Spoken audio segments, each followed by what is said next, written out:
जय जिनेन्द्र। आज के इस जो सेशन में आप सभी का स्वागत है। स्व से मिलन जो हमने शुरुआत की है, एक ऐसा मिशन शुरू किया है हमने कि हमें अगर अपने आप से मिलना है तो हमें जागना होगा। मैं एक छोटी सी कहानी के साथ ये शुरू करना चाहूंगी। जैसे एक छोटा सा एलिफेंट होता है, छोटा सा एलिफेंट का बच्चा है। उसके गले में हम एक साकली लगाकर उसे रख दिया गया है और उसे बांध दिया गया है। उसने बहुत कोशिश की कि मैं इस साकली से हट जाऊं, मैं अपने आप को इस बंधन से छोड़ दूं, तोड़ दूं इस साकली को और मैं यहाँ से छूट जाऊं। बहुत कोशिश करने के बाद जब वो नहीं छूटा, उसने इसी चीज को अपनी हैबिट बना ली।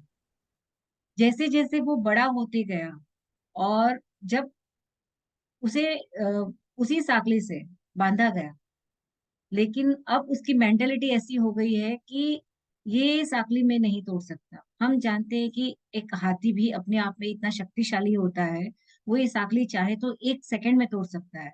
लेकिन अगर उसके माइंड में ये बैठ गया कि मैं इसे नहीं तोड़ सकता, क्योंकि उसने जब कोशिश की तब वो बहुत छोटा था, लेकिन जैसे जैसे वो बढ़ते गया, उस उतना शक्तिशाली बनते गया, फिर भी यही एक उनके माइंड में, उस हाथी के माइंड में ये रहेगा कि मैं इसे नहीं छोड़ पाऊंगा, और वो एक पतली सी साकली से उसे बांध कर रखा हुआ है। यही हालत हमारी हो रही है जब हम अज्ञान में रहते हैं। जो हम पे दिया जाता है, जो हम पे थोपा जाता है, हम उसे आंख मूंद के बांध लेते हैं। लेकिन जैसे जैसे हमें ज्ञान की रोशनी मिलती है, हमें अच्छे अच्छे मार्गदर्शक मिलते हैं, तब हमें पता चलता है कि हमें इतनी शक्ति है, हमें इतनी ताकत है कि हम इन सारी चीजों के परे होकर कुछ और सोच सकते हैं। तो इसी सत्र में हम शुरू कर रहे हैं जो हमने कल चमत्कार का टॉपिक हमारा शुरू किया था। बहुत सारी चीजें हमने सुनी जो कभी नहीं सुनी थी, जो कभी नहीं समझी थी।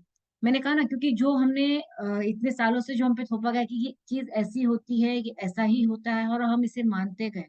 लेकिन अब इन सारी चीजों को साइड में रखकर एक बार नहीं, 4 बार सोचिए, जो भी आप कर रहे हो या आपसे करवाया जा रहा है, क्या वो सही है। और कल के साथ बहुत लोगों के डाउट्स भी क्लियर हुए, बहुत लोगों की आंखें भी खुली कि भाई ऐसा भी कुछ होता है। तो इसी के साथ आज के इस सत्र में मैं इनवाइट करना चाहूंगी हमारे मामा जी, अशोक जी कोठारी, जो हमें इसे इसी चीज को और आपको क्लियर करने में मदद करेंगे। मामा जी ने कल भी हमें हमारे बहुत सारे डाउट्स क्लियर किए, बहुत सारी चीजें समझाने की कोशिश की। उन्होंने कभी नहीं कहा कि कोई देवी देवता है या नहीं है, बट हमें किस तरह से उसे मानना है, किस तरह से अंधी भक्त होकर नहीं चलकर खुद उस पे सोच समझकर उस पे आगे काम करना है। तो आप लोगों के भी कोई सवाल, कोई क्वेश्चंस हो तो आप रेडी रखिएगा। इसी के सत्र में हम आगे कंटिन्यू रखते हैं मामा जी के साथ। तो मामा जी, आपका स्वागत है। कल के सेशन तो बहुत जोरदार रहा, सबकी आंखें खोल दी आपने। लेकिन अब बोलते ना, बहुत सारे क्वेश्चंस हमारे अंदर वापस से घूमने लग गए हैं, शुरू हो गए कि भाई ये चीज ऐसी है तो ये जो हम कर रहे हैं वो क्या है। मामा जी, आप अपने आप को अनम्यूट कर दीजिए। हाँ मामा जी। Thank you Manisha ji. आपने बहुत ही अच्छी कहानी के माध्यम से सबको समझाया और शॉर्ट में बहुत कुछ बता दिया, उसके लिए दोबारा थैंक यू। भूत भविष्य और वर्तमान काल के सर्व क्षेत्रों के सर्वज्ञानी भगवंतों को नमस्कार। आप सबके भीतर विराजमान परमात्मा को अत्यंत भक्ति पूर्वक अभेद भाव से बारंबार त्रिकाल नमस्कार नमस्कार नमस्कार। अभी जो मीनाक्षी जी आपने बताया कि भाई देवी देवता के बारे में, तो देवी देवता 100% है, हमें उन्हें मानने ही चाहिए। सिर्फ मानने का तरीका बदलना है और कुछ नहीं। सिर्फ तरीका और समझ होनी चाहिए कि कैसे मानना है, क्या करना है। इंसान के अंदर शरीर में आते हैं तो हमें नहीं दिखाई देते कि कोई देवता आ रहे हैं या नहीं आ रहे हैं।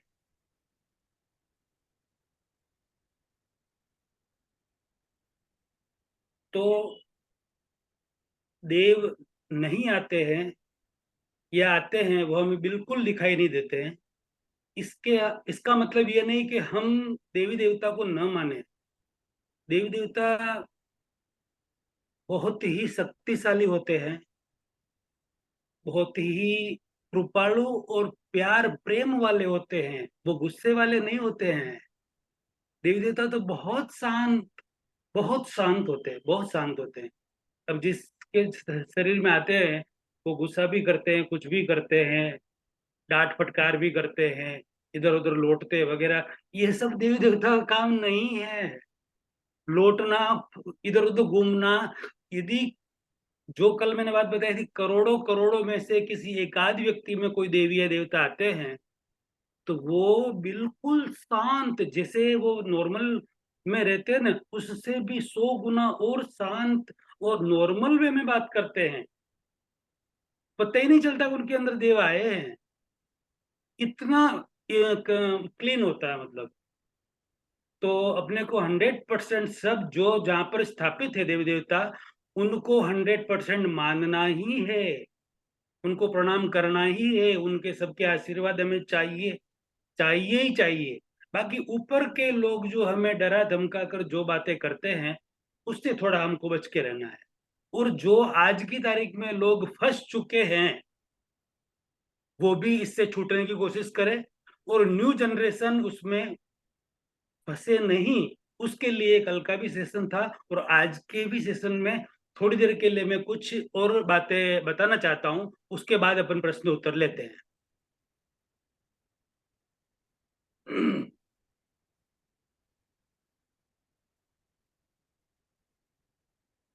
अ, सबसे पहले देवी देवता जिसमें आते हैं, और वो या और कोई तांत्रिक मांत्रिक यांत्रिक कोई भी जाकर अपन उनके पास जाते हैं, तब वो कहते हैं भाई ये करो, ये करो, ये उतरा करो, ये उतरा करके आप 3 रास्ते पे रख देना, ये 4 रास्ते पे रख देना, ये कर देना, वो कर देना। 1,000, 500, 2,000 रुपए की चीज या 5,000 रुपए की चीज लिखा के वो एक पोटले में बंधवा के कहीं भी रखवा देते, या 4 रास्ते पे रखवा देते, या बोलते कि शमशान घाट पे रख देना, ये कर देना, वो कर देना, ये कर देना। तो एक छोटी सी रियलिटी बताना चाह रहा हूं मैं आपको। रियल घटना, वो व्यक्ति अभी जिंदा है, और उसके रिलेटेड और उनके घर पे किसी तरह की कोई कमी कमी नहीं है। सिर्फ एक एक्सपेरिमेंट के लिए उसने ऐसा किया, और वो व्यक्ति आज 25-30 साल, अरे सॉरी 40 साल से ये कर, जो अभी मैं बताने जा रहा हूँ, वो करता आ रहा है, अभी भी कर रहा है। और वो आराम से अपने घर में रह रहे हैं, घर के सारे व्यक्ति आराम से रह रहे हैं। उनके घर पे आने वाले सैकड़ों हजारों व्यक्ति वही चीज जो वो खुद खा रहे हैं, वही उनको वो खिला रहे हैं। वो भी सब आराम से रह रहे हैं, कोई तकलीफ नहीं है। अब आपको सुन के जबरदस्त ये आश्चर्य होगा कि ऐसा क्या है। उस व्यक्ति ने ठाना मन में कि फिर ये रोज इस तरीके से, यार ये यंत्र मंत्र तंत्र वाले, या जिनके शरीर में देवी देवता आते हैं, वो हैरान करते हैं। ये बोलते ये लाओ, वो करो, ये रखो, वो करो। चलो ना, मैं एक बार देखता हूँ होता क्या है।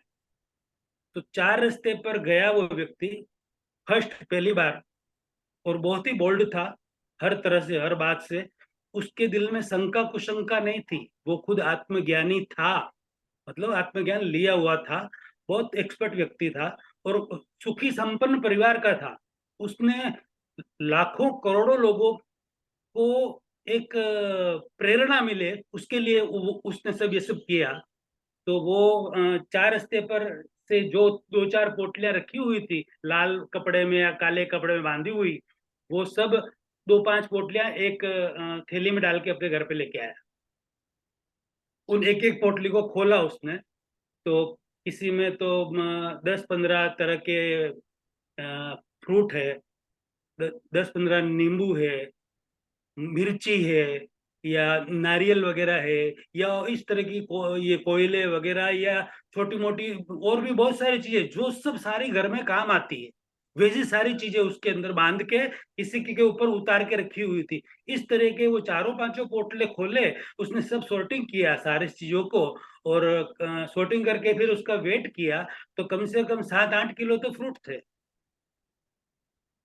और 2.5-3 किलो नींबू थे, 1 किलो मिर्ची थी, 1-1.5 किलो कोयले वगैरह या दूसरी बहुत सारे आइटम है, और आधा पौना किलो ड्राई फ्रूट थे अंदर। वो सारी चीजें उसने अपने घर में जो फ्रीज में रखनी थी वो फ्रीज में रख दी, धो के साफ करके, और डब्बे में जो भरनी थी वो डब्बे में भर दी।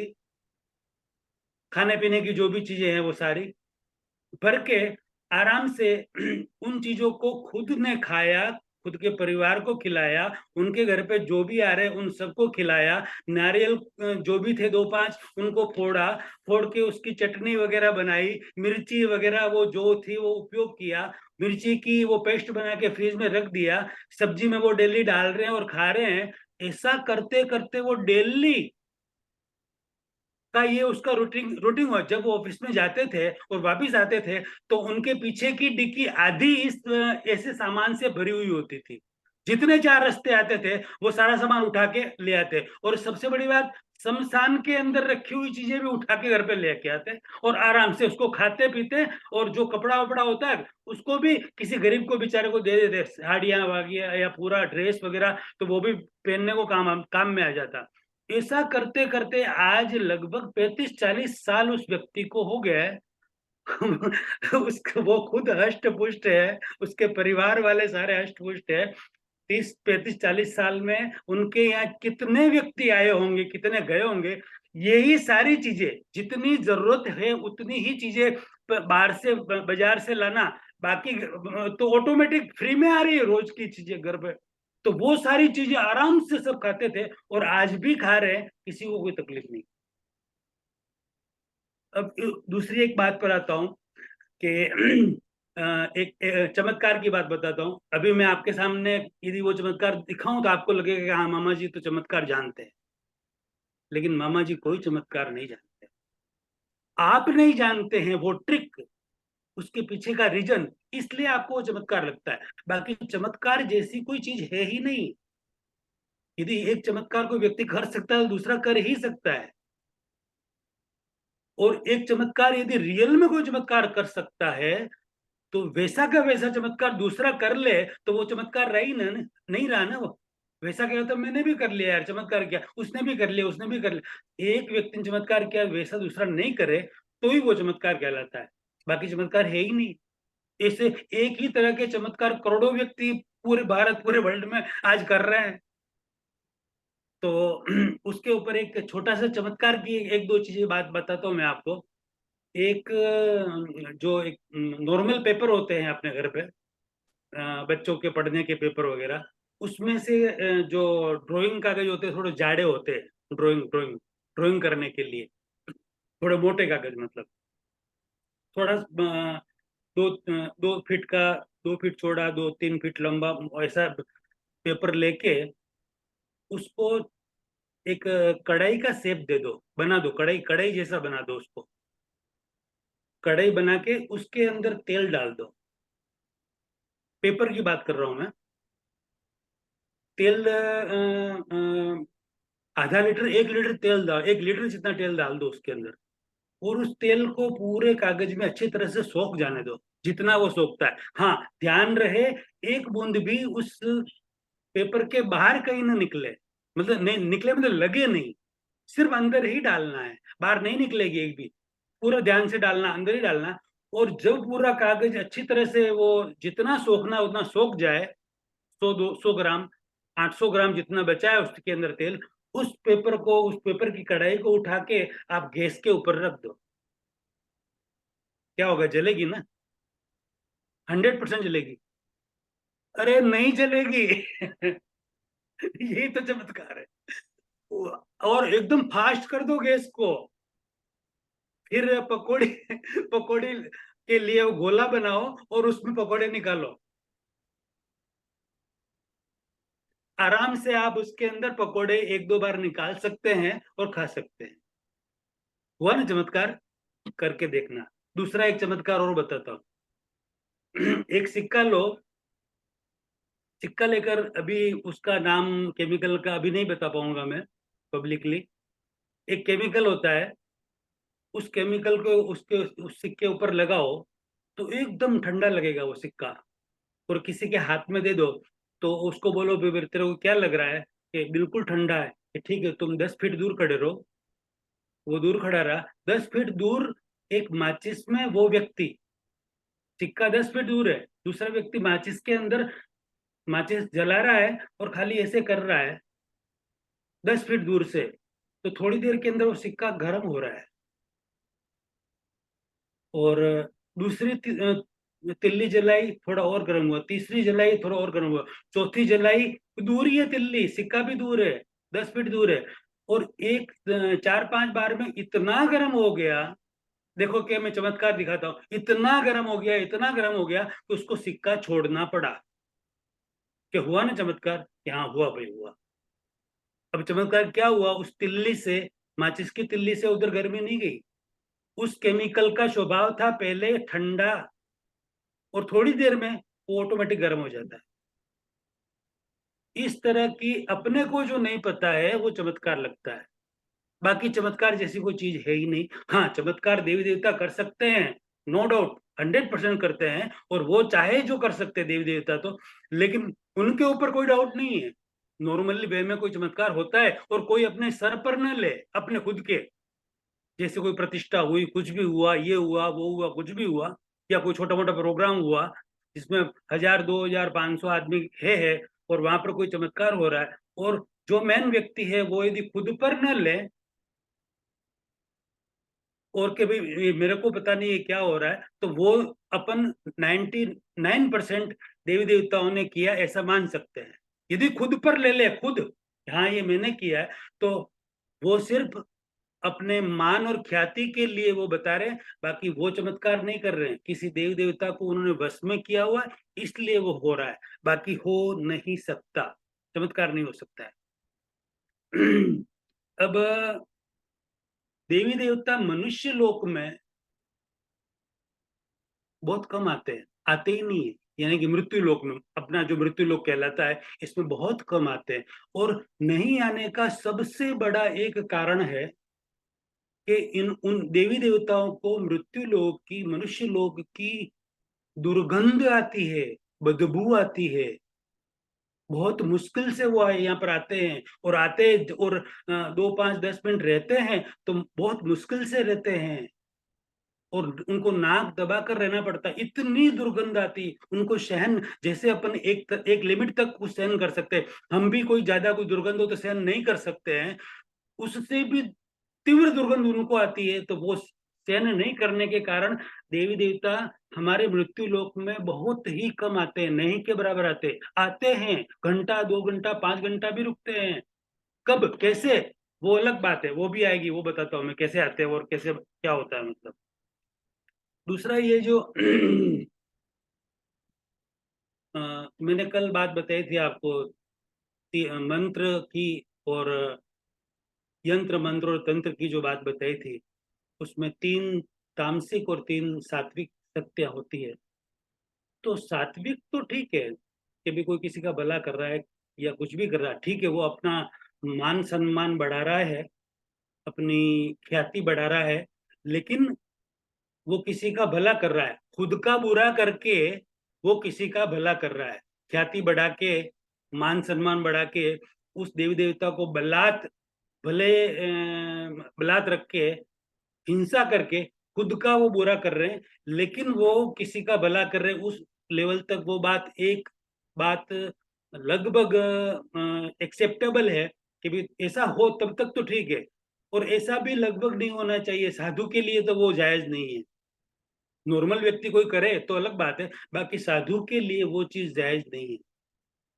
अच्छा, दूसरी बात है कि तामसिक प्रकृति वाली जो 3 शक्तियां है, उस तामसिक प्रकृति, तामसिक मंत्रों को सिद्ध करने के लिए ऐसी ऐसी क्रिया करनी पड़ती है जो मैं आपको अभी पब्लिकली नहीं बता सकता।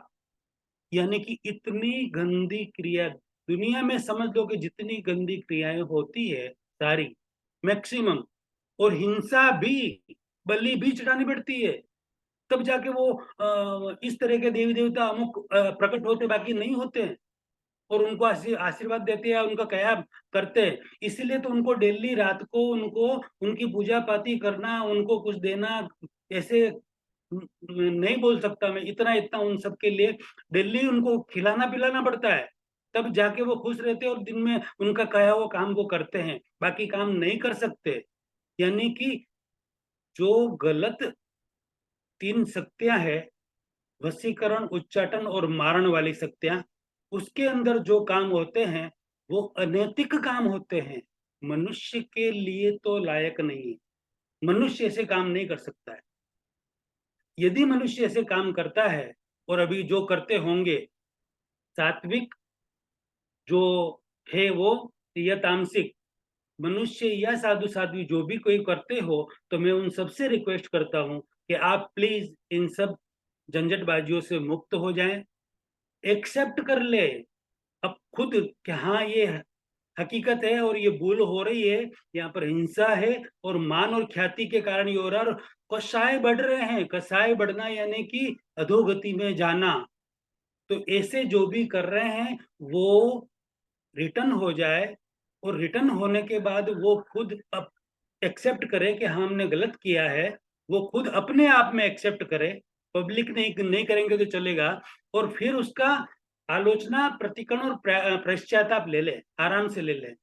और कल मैंने जो बात बताई थी कि ऐसे साधु साध्वियों को अपन नमन भी नहीं कर सकते, लेकिन कोई अशुद्ध हो गया है, वो वापस शुद्ध होना चाहे, शुद्ध भी हो गए, वो बोले, एक्सेप्ट करे, समझे हाँ भाई ये हमसे भूल हुई है और हमने ये शुद्धि कर ली है, तो वो 100% हमारे लिए पूजनीय है। नो प्रॉब्लम, कोई दिक्कत नहीं है। हाँ, लेकिन हम हमें संतोष होना चाहिए हर तरह से। यदि संतोष नहीं है तो हम 2, 5, 25 सवाल आराम से विनय पूर्वक उनसे पूछ सकते हैं। हमें संतोष नहीं हो तब तक हम पूछ सकते हैं और पूछना चाहिए, और उसके बाद यदि हमें ठीक लगे तो आगे उनको मानना भी चाहिए, और नहीं ठीक लगे तो विनय विवेक पूर्वक उनका रिस्पेक्ट करके अच्छी तरह से हम और गुरु के पास भी जा सकते हैं, कोई दिक्कत नहीं है। अब ये तो नेगेटिव बातें हुई, और पॉजिटिव बातें जो कल साले ने, ये आपने बोला था कि पॉजिटिव भी देवी देवता कोई मतलब वरदान भी तो देते हैं, बिल्कुल देते हैं। उसकी रियल घटना बता दूं मैं आपको, एकदम रियल घटना हुई है। कुछ वर्षों पहले की बात है। बिदासर राजस्थान के अंदर, बिदासर या सरदार शहर की घटना है, मतलब ये वहां पर तेरापंथ का भवन था।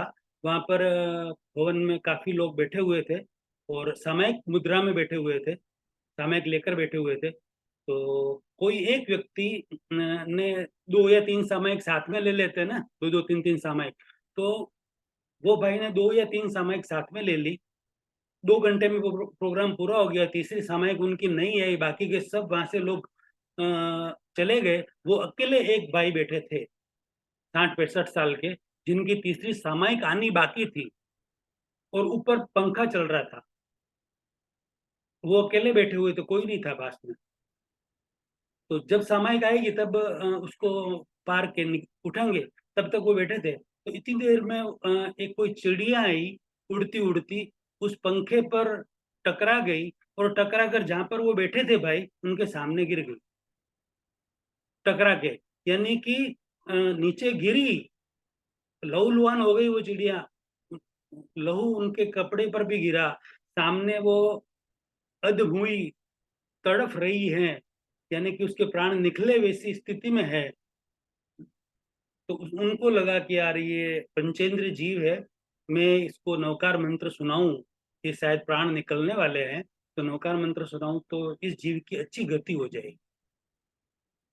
ये समझकर उन्होंने नवकार मंत्र सुनाना उसको चालू किया, बिल्कुल पास में जाकर उसके सुना रहे हैं वो उसको नवकार मंत्र, बार बार बार बार उसके कान के पास जाकर बार बार सुना रहे हैं। इतनी देर में उनके सामयिक भी आ गई, और वो आराम से उसको नवकार मंत्र सुना रहे। सुनाते सुनाते उसने तरफड़ना बंद कर दिया और गिर गई, मतलब जीव चला गया उसका। और वो अब गिर गई, हो गया, वो नवकार मंत्र पूरा हो गया। फिर वो भी वो अपने कपड़े साफ करने लगे, कपड़े समेटने लगे, दूसरे कपड़े पहने, सामयिक के सब साधन वगैरह वहां से लेके कि अब मैं भी घर पे जाऊं, ऐसा सब वो पूरा तैयारी करने लगे। चिड़िया गिरी और उसके कुछ समय बाद वो वहां उठे ही नहीं, उसके पहले वहां पर एक लेडी आके खड़ी रह गई। वो अकेले ही थे, और लेडी आके सामने खड़ी है, और सामने देखे तो उस लेडी के सामने देख नहीं सकते, इतना तेज उस लेडी का, देवी जैसी लेडी। और पृथ्वी से ऊपर, पृथ्वी के ऊपर पैर नहीं उसके, पृथ्वी से ऊपर है। देवी देवता कभी भी दर्शन दिया नजर आए तो पृथ्वी के ऊपर देवता पैर नहीं रखते हैं। ये खास अपने को समझने जैसी बात है। देवी देवता के गला में जो माला होती है वो कभी मुरझाती भी नहीं है। देवता या देवी जो होते हैं उनकी पलकें कभी झपकती नहीं है। ये सब मतलब समझने जैसी बात है। कोई देवता यदि कभी दर्शन दे भी दे तो मतलब, तो उनको ये कुछ पता था। तो बोला कि आप साधारण कोई व्यक्ति तो नहीं लग रहे कि हाँ, क्या आप कौन है? कि मैं इस चिड़िया का जीव हूँ, ये जो चिड़िया पड़ी है यहाँ पर इसका मैं जीव हूँ। तो ऐसे कैसे हुआ कि आप मेरे उपकारी हैं, आपने मुझे नवकार मंत्र सुनाया, उस नवकार मंत्र में मेरा मन लग गया, दिल लग गया। और ऐसा कहते अंतमति सो गति, तो मेरी अंतमति आपने अच्छी की, आप मेरे महान उपकारी हैं, मुझे देवलोक में जन्म मिला।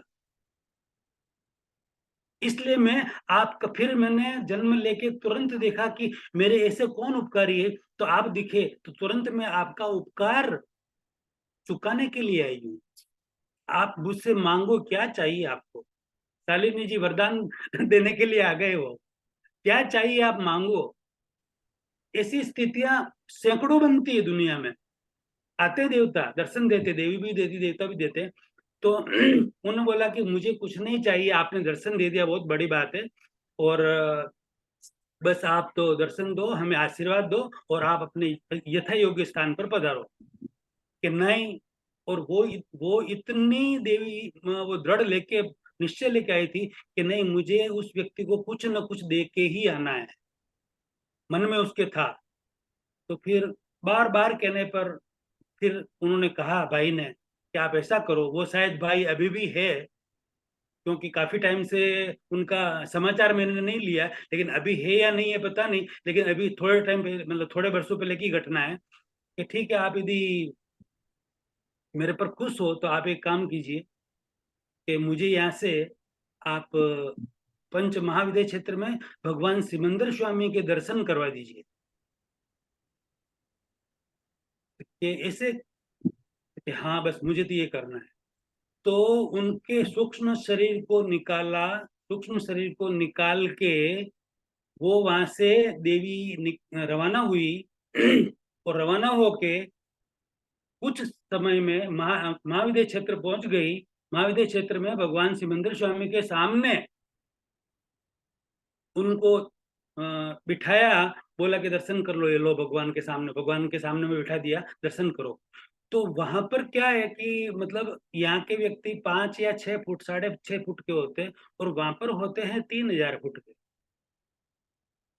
वहां की हाइट है हर व्यक्ति की 2500 से 3,000 फुट की हाइट है। तो वहां के लोग देखने लगे कि यार इतना छोटा व्यक्ति ये इधर कहाँ से आया। फिर भगवान ने कहा कि ये भरत क्षेत्र से आया है, मेरे दर्शन करने के लिए आया है। भगवान तो सब जानते हैं, भरत क्षेत्र से आया है, मेरे दर्शन करने के लिए आया है। तो उसने अच्छी तरह से दर्शन किया, दर्शन करके भगवान का आशीर्वाद लिया, और देवी ने वापिस भरत क्षेत्र में देवी लेके आई। और रास्ते में देवी पूछ रही, बोलो और आपकी क्या इच्छा है? तो क्या क्या अपन क्या आ गए, क्या अपन वापिस? कि हाँ, हम आ गए हैं। तो क्या अभी आपकी क्या इच्छा है? तो ऐसा करो कि अभी मेरे गुरु अ, वो थे राजस्थान में उस समय पहले, ओके, मेरे गुरु दिल्ली में है, आचार्य तुलसी, उनके भी दर्शन करवा दो ना। उनके दर्शन करके फिर मुझे राजस्थान में छोड़ दो। तो ठीक है। तो वो नीचे उतर गए गुरु जी के सामने, आचार्य तुलसी के सामने, नाम भी सुना होगा आपने अच्छी तरह से। आचार्य तुलसी के दर्शन करवाए वो। और वो आचार्य तुलसी ने बोला कि अरे, उनका जो भी नाम था भाई का, कि यार तुम तो 4-5 दिन पहले दर्शन करके गए ना, वापिस कैसे आए अभी? कि गुरुदेव में ऐसे ही आ गया। पूरी बात नहीं बताई उन्होंने कि बस आपके गुरु दर्शन करने के लिए आ गया मैं तो। और दर्शन करके, तो भी कि अभी 4-5 दिन पहले ही आए थे ना, ऐसे आप महीने 2-3 महीने में एक बार आते हो। कि नहीं गुरुदेव, मुझे मेरी इच्छा हुई और मैं दर्शन करने आ गया। तो दर्शन किया, और देवी ने उनको वापस वहां से लिया। और जहां पर वो थे राजस्थान में, वहां पर बिठा दिया, और वो जैसे कि नींद में से उठ के खड़े होते हैं ना, स्वप्न देखा हो वैसा। और वो देखे यार कि मैं तो इधर ही बैठा हूँ, मैंने भगवान सिमंदर स्वामी के दर्शन किए, आचार्य जी के दर्शन किए, ये मेरे को स्वप्न आया है कि रियल घटना है, कुछ बात समझ में नहीं आ रही है। उस बात को समझने के लिए, उसकी श्योरिटी करने के लिए वह व्यक्ति राजस्थान से, कि अब मैं यहाँ से सीधा दिल्ली जाता हूँ गुरुदेव के दर्शन करने, वापिस दूसरे दिन दिल्ली पहुंच गए कि ये हकीकत है कि मुझे सपना आया है, बात क्या है ये। दिल्ली पहुंच गए, दिल्ली गए, तो दिल्ली दर्शन किए, और गुरुदेव ने बोला अरे तुम कल तो दर्शन करके गए थे और आज वापिस आ गए। और बस कान पकड़ लिए उन्होंने, कहा बस बात हो गई, यानी कि बात सही है, सत्य घटना है, 100% सही घटना है। फिर सारी बात गुरुदेव को बताई, वही सारी बात आचार्य महाप्रज्ञ जी की एक बुक है, उसके अंदर, ये मैंने तो छोटी बात बताई, बहुत सारी उनकी बातें वो सारी छपी हुई है, कभी भी आप भी पढ़ सकते हो। तो इस तरह से पॉजिटिव घटना भी होती है, और अच्छी तरह से देवी देवता उनको आशीर्वाद भी देते हैं। यानी कि ये क्या होता है, राग और द्वेष के कारण होता है। अब उनके राग हो गया था उनको, देवी को, कि मेरे उपकारी है तो मुझे जाना है, तो बस वो आ गए। मेरे खुद का एक छोटा सा उदाहरण मैं देता हूँ, आज से 25-30 साल पहले की बात है, मेरा खुद का ही उदाहरण देता हूँ मैं हर तरह से मतलब देख लिया मैंने, जो अभी ये परिस्थिति थी, वो की वो परिस्थिति उस समय भी थी, तो मैंने हर तरह से किनारा करके सिर्फ नवकार मंत्र पर मैं केंद्रित हो गया, साधना के लिए नहीं, सिर्फ नवकार, यानी कि सिंपल नवकार, ओम ह्रीम लगाना भी नहीं, ओम ह्रीम श्रीम लगाना वगैरह कुछ भी नहीं, सिर्फ पॉजिटिव नॉर्मल नवकार, नमो अरिहंतांग नमो सिद्धांग वगैरह, कि बस यही गिनना, क्योंकि अरिहंत और सिद्ध तो है ही है, भगवान है ही है।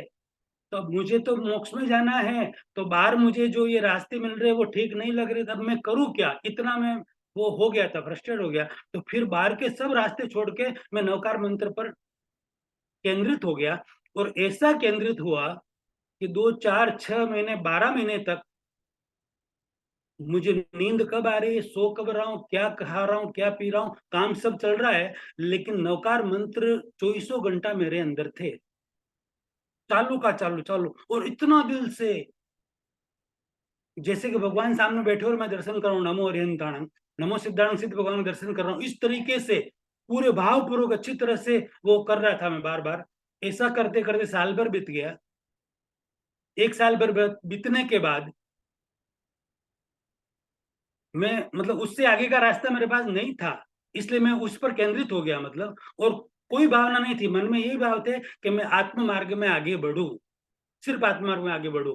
तो साल भर के बाद मेरे पास देव आने लगे, और देव आके बोलने लगे, देवी और देवता, कि अशोक जी तुम जो ये नवकार मंत्र जो जाप कर रहे हो, ये कर रहे हो, वो कर रहे हो, वो आपका सिद्ध हो चुका है, आप इतने दिल से तन्मयता से कर रहे हो, सिद्ध हो चुका है, और आप इस तरीके से आप इसका ये उपयोग कर सकते हो, ये उपयोग कर सकते हो, ये कर सकते हो, ऐसा करने से वैसा होगा, ये करने से वो होगा, सारा सात्विक सब बता रहे मेरे को आके।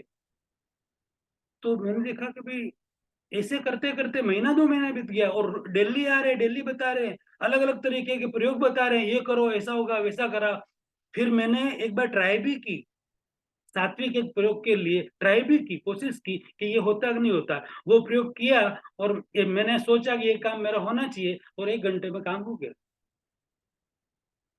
फिर देखा यार ये तो समझो कि मैं मेरे काम कर रहा हूँ, तो दूसरों के काम करो तो यहाँ पर तो लाइनें लग जाएगी, तो ये यही काम मेरे को करना है, तो ये तो सारा सांसारिक काम है, ये सब सांसारिक काम करने के लिए मैं नहीं हूं, मुझे तो मेरी आत्मा का कल्याण करना है, मेरी आत्मा मुक्ति में कैसे जाए, मोक्ष में कैसे जाए, वो मुझे देखना है। तो वहां से मैंने उसको धीरे धीरे स्टॉप कर दिया। उसको स्टॉप करते करते भी मुझे 6 महीने लगे, और 6 महीने में मैं नॉर्मल सिर्फ 5 7 10 बार नवकार सुबह शाम गिनना, उससे ज्यादा नहीं, बाकी दिन में 24 घंटे में, रात को स्वप्न में भी नवकार ही चालू था, इतना वो हो गया था पहले, मतलब। तो इतना हो जाने के बाद उसको स्टॉप किया, और स्टॉप करने के बाद अब सोचा अब क्या करूं मैं, अब क्या करूं, मुझे तो जो चाहिए वो तो चाहिए। उसके बाद मुझे जो आप दोनों को लगभग पता है वो चीज मिली, आत्मज्ञान मिला, और आज ये स्थिति है मतलब। और एक मेरी ही एक छोटी सी दो दो तीन बातें जैसे आपको चमत्कार लगेगी, मुझे भी आश्चर्य लग रहा है कि वो कैसे हुई, लेकिन हुई। मैं आज से 15-20 साल पहले मजेरा के अंदर था, मैं और मेरी वाइफ दोनों। और वहां से कोई ऑफ हो गया था, आमेट जाना था। तो पूरा परिवार हमारा, मेहता परिवार, मेरा ससुराल का, और कोई प्रसंग था तो वहां पर थे। तो वहां सब व्यक्ति ने, सब बस 2 बस बुलाई, 1 या 2 बस, सब बैठ गए अंदर। मुझे और वाइफ को बोला कि आप भी बैठो अंदर। तो सारे बैठ गए, पूरा मेहता परिवार बैठ गया, सब बैठ गए। और मैं बोलूँ कि मुझे नहीं आना है। तो कि क्यों नहीं आना है, वहां पर जो ऑफ हो गए वहां बैठने तो जाना है ना। तो मेरे को बैठने जाना है, मैं 2 दिन बाद जाऊंगा, आज नहीं जाऊंगा। अच्छा, आज क्यों नहीं जाना है वो मुझे नहीं पता, लेकिन आज नहीं जाऊंगा। भाई बोल रही चलो सब जा रहे हैं तो अपन अलग, अगर अकेले यहाँ करेंगे क्या 5-7 घंटे, परसों का प्रोग्राम है, करेंगे क्या, चलो जाके आते हैं और वहां का भी काम निपटे। मैं क्यों नहीं जाना, मतलब नहीं जाना, मुझे भी नहीं जाना और तुझे भी नहीं जाना। नहीं जाने दिया उसको। हम दोनों अकेले पूरे दिन रहे मजेरा में। और मजेरा से बस रवाना हुई। मजेरा से रिचेड़ के बीच में एक टर्निंग आता है, वहां पर बस पहुंची और वो बस पूरी उल्टी हो गई, पलटी खा गई। थोड़ी देर में, 2 घंटे बाद मेरे पास समाचार आया कि वो बस उल्टी हो गई, पलटी खा गई है। और फिर वहां गए, बहुत सारे व्यक्तियों को चोटें लगी, बहुत कुछ हुआ, हॉस्पिटल लेके गए, ये हुआ वगैरह, मतलब इस तरीके का हुआ। अच्छा, वो किसने बताया, मुझे क्यों रोका, किसने रोका और क्या होने वाला मुझे नहीं पता, लेकिन हम दोनों नहीं गए। वैसी ही घटना एक दूसरी हुई मेरे जीवन में। मजेरा से ही डालचंद जी मेहता पैदल संघ निकाल रहे हैं राजनगर से, इधर राजनगर से स्टार्ट कर रहे थे। और ये पार्श्वनाथ, क्या नाम, पार्श्वनाथ, नाम याद संकेश्वर। नहीं आ रहा है। संकेश्वर। अ, थोड़ा जी। पैदल संघ निकाल रहे थे। तो यहाँ पर एमपी में पार्श्वनाथ है ना, कौन से, नागेश्वर, संकेश्वर, मीनाक्षी जी आपको पता होगा शायद। नागेश्वर पार्श्वनाथ है। एमपी में तो नागेश्वर नागेश्वर पार्श्वनाथ है। आवाज आवाज आवाज आ रही है आपकी आवाज। नहीं आ रही है। अरे सॉरी सॉरी। हाँ, अब बोलिए, अब बोलिए। नागेश्वर पार्श्वनाथ है ना हाँ हाँ, एमपी में। नागेश्वर पार्श्वनाथ, बराबर। तो नागेश्वर पार्श्वनाथ के लिए पैदल संघ निकाल रहे थे। तो मजेरा से सारी 2 बसें भर के वहां पर जा रहे थे। हम दोनों वहां पर थे, और हमें बोला कि आप भी चलिए। पता नहीं उसी दिन भी ऐसे ही हुआ कि नहीं, हम दोनों नहीं आएंगे। कि क्यों नहीं आओगे, हम सब जा रहे हैं। अरे भाई, हमको नहीं आना है, बस इतना ही है, नहीं आना है। क्यों नहीं आना है वो मुझे पता नहीं, हम दोनों नहीं आएंगे, आप सब जाओ। तो कि आप कब उसमें ज्वाइंट होंगे, मेरे वो काके ससुर जी थे, कब ज्वाइंट होंगे आप उसके अंदर। तो मैंने बोला मैं आगे कहीं भी ज्वाइंट हो जाऊंगा, अपनी गाड़ी लेके जाऊंगा और कहीं भी ज्वाइंट हो जाऊंगा, आगे कहीं भी जाके, लेकिन अभी नहीं आऊंगा मैं। बहुत जिद की हम दोनों, वाइफ भी नाराज हुई। तो भी मैंने बोला नहीं जाएंगे, मतलब नहीं जाएंगे। रुक गए। और अलादर, मजेरा अलादर, अलादर के आगे गजपुर घाटा के बीच में एक उतार है, नाल कहते हैं अपने, नाल उतार, बहुत बड़ा उतार है गजपुर के पास। उस नाल के पास वो बस गई और ऊपर से वो बस उस घाटे में गिर गई। थोड़ी देर में समाचार है कि ऐसा ऐसा हुआ। और वाइफ बोली कि यार अपन नहीं गए, वो बहुत अच्छा हुआ।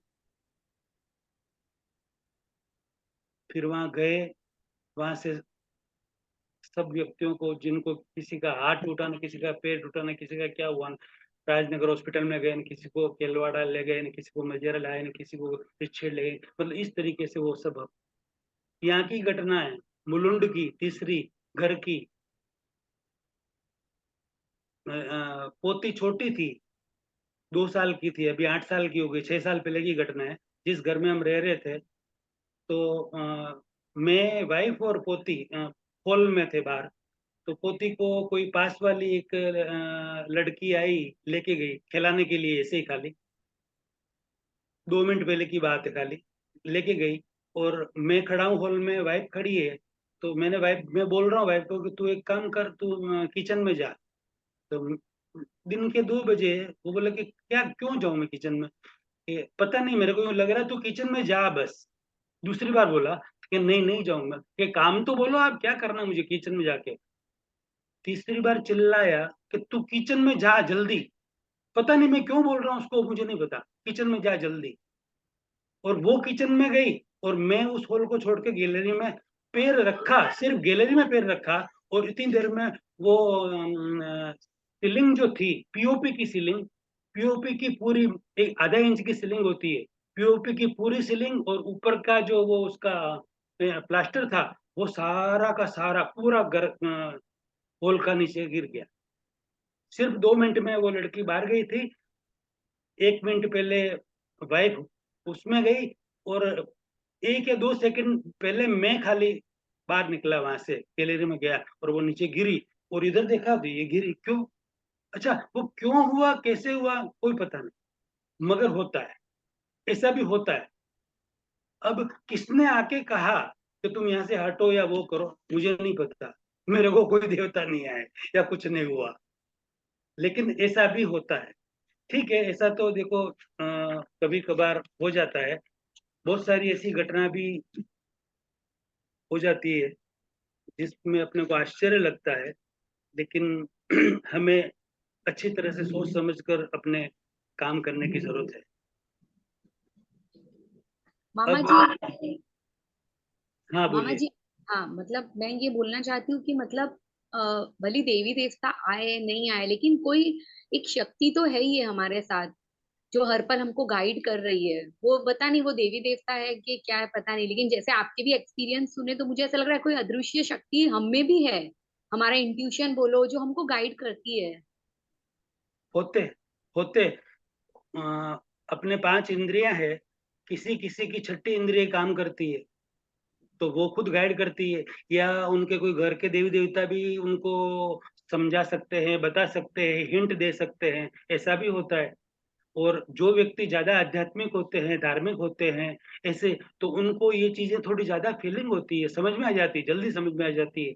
ऐसा होता है, 100% होता है। कोई कोई बात नहीं। कल आपने एक शालिनी जी उसमें प्रश्न लिखा था, उसका मैं नाम नहीं लेकर उत्तर देना चाह रहा हूँ कि वैसी घटना होती है। बस इतनी बात में सब कुछ आ गया, मतलब होती है। थैंक यू मामा जी। हाँ, हो, वो तो नॉर्मल चीज है, वो कुछ नहीं है। उससे लाख गुना ज्यादा घटनाएं भी होती है, हो सकती है। ऐसी सिद्धियां है, हो सकती है। और दूसरी सबसे बड़ी बात बताऊं कि जो रामचंद्र जी के साथ हनुमान जी थे ना, वो हनुमान जी आज सिद्ध भगवान है, सिद्ध मोक्ष में पधार गए। कोई बोले कि मेरे अंदर हनुमान जी आ रहे हैं, तो वो रामचंद्र जी वाले हनुमान जी तो नहीं आ रहे, क्योंकि वो तो सिद्ध शिला में चले गए, सिद्ध भगवान हो चुके हैं। कोई दूसरे हनुमान जी हो सकते हैं, और कोई देवी देवता हो सकते हैं जो उनकी हेल्प करते हो। हनुमान के नाम से भी हो सकते हैं, हनुमान कितने व्यक्तियों का नाम भी हो सकता है, कितने नवे देवी देवताओं का नाम भी हनुमान हो सकता है। लेकिन रामचंद्र जी वाले जो हनुमान जी थे वो मोक्ष में चले गए, ये फैक्ट है। ये शिल्पा जी गाला एक परसों का एक प्रश्न था, मैंने सुना था, बाद में वीडियो सुना था। तो जो उनका प्रश्न था वो मैं उस समय नहीं सुन पाया, लेकिन वीडियो सुना उस समय मुझे पता चला कि वो यूं बोल रहे कि महाराज साहब रात को सुबह जल्दी जल्दी चढ़ते हैं ऊपर पर्वत पर, महाराज साहब भी चढ़ते हैं, तो हमें मना क्यों करते हैं? ऐसा कुछ उनका प्रश्न था।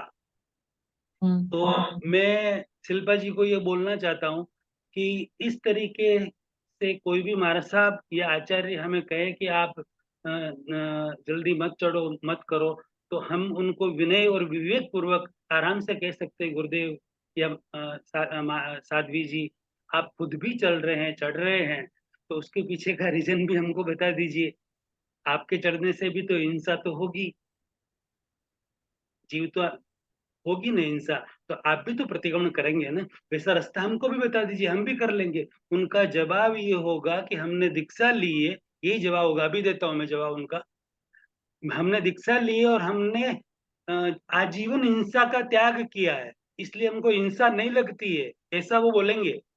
लेकिन जीव जो द्रव्य हिंसा होती है, वो हिंसा उनको भी अपने से थोड़ी कम लगती है, लेकिन लगती है।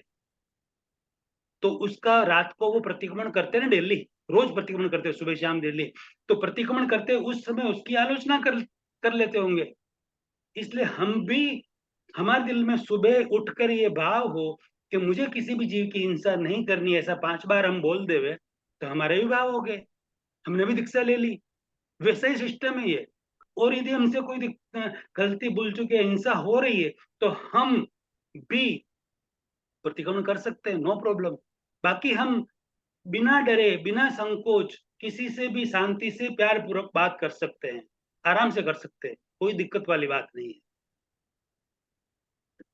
मामा जी, ये तो आपने हम्म। इतनी देवी देवता की बात की। अब एक क्वेश्चन ये आता है कि जो हम घर में, जैसे किसी की डेथ हो गई और जस्ट अभी 2-3 महीने के बाद शुरू हो जाता है कि वो मोगी हो गए या फिर वो पूर्वज हो गए। और मतलब मेरा ये मानना है कि अगर वो हमारे माँ बाप है तो हमें कहीं भी, जब वो जिंदा होते तो भी कभी हमें दुख नहीं दे सकते, तो वो जाने के बाद हमें दुखी कैसे कर सकते हैं? बहुत बड़ी बात कही। आपके प्रश्न का जवाब आपने खुद ने ही दे दिया, यही मैं देने वाला था आपको, सेम। अरे अपने खुद के माता पिता तो अपने से कितना प्यार प्रेम करते हैं, अपने दादा दादी या जो भी होते हैं, कितना प्यार प्रेम करते हैं। तो वो मरने के बाद कोई दुख देंगे क्या अपने को? ऐसा लेकिन नहीं मैं, होता। मेरे आसपास आज भी कोई परिवार अगर दुखी है ना, तो उसे यही कहा जा रहा है कि तुम्हारे घर के पूर्वज तुमको परेशान कर रहे हैं, तुम्हारे घर के कोई जो भी मोगी माता है जो भी है वो परेशान कर रहे हैं। बट मेरा ये मानना है कि जैसे मेरा एक्सपीरियंस मैं बताती हूँ, हमारे जो पूर्वज है, जैसे ही मेरे को, मैं भी किसी की बातों में जल्दी विश्वास नहीं करती हूँ, तो ये मेरी फर्स्ट प्रेगनेंसी में जब मैं बेड रेस्ट पे थी, और लिटरली मुझे सपने में, वो कहते हैं ना, वो एक टाइम भी फिक्स था, उसी टाइम पे वो एक सपना आता था कि मुझे एक कौवे के रूप में कोई बाहर आके बैठा है, वो कौवा मुझे बोल रहा है कि बस मुझे घर में ले लो।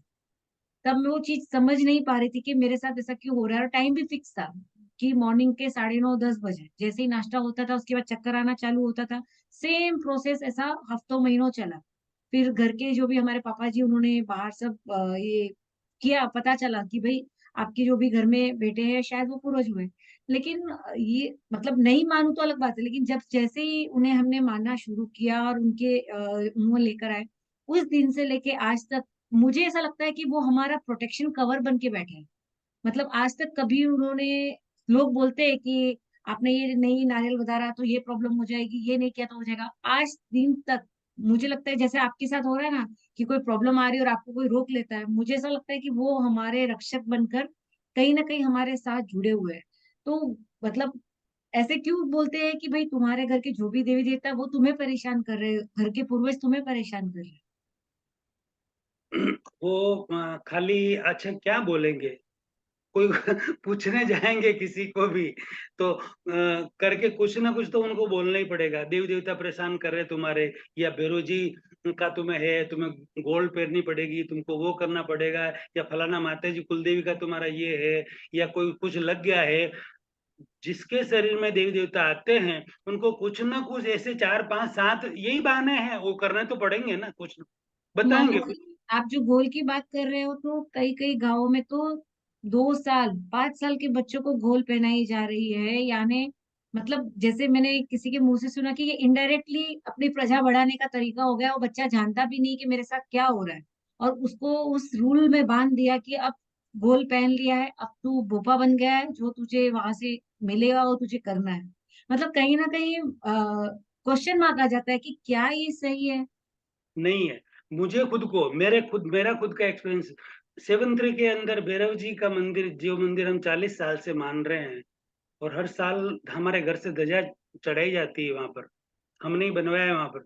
तो वहां के जो भोपा जी बोले, मुझे बोल रहे 10 साल से, 10 12 साल से, कि भाई तुम खुद गोल पहनो, तुम्हें गोल पहनना ऑर्डर है भैरव जी का, ये वगैरह।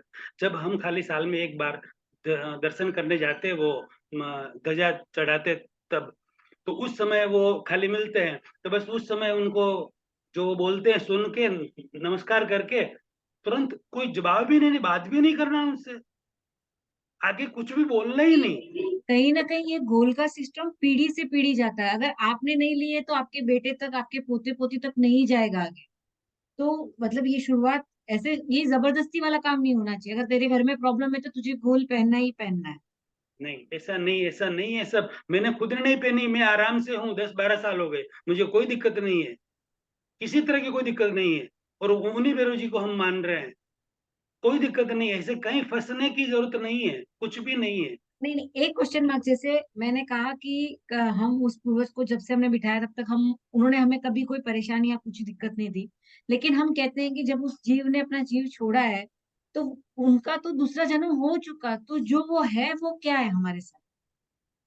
अम, अब हकीकत, जहाँ मैं जा रहा हूँ, मतलब जो जहाँ जो मतलब अच्छी तरह से जिनको मान रहा हूँ, आप जान रहे हैं, मतलब तो उनका कहना ये है, मतलब कि पूर्वज मोगी माता नहीं होते, नहीं होते, नहीं होते, बस दैट्स इट। फिर अब जब कोई व्यक्ति की मृत्यु हो जाती है अपने घर से, और जिंदगी उनके साथ निभाई है, तो नेचुरली वो एकदम तो भूले जाएंगे नहीं, बार बार स्वप्न में आएंगे, बार बार ऐसे यूं लगता है कि हाँ वो खड़े हैं, लेकिन होगा कुछ नहीं, खाली यूं भ्रमणा, और कुछ नहीं होगा, कुछ नहीं, वो खड़े, वो दिख रहे, ऐसा वगैरह कुछ नहीं होता ऐसा।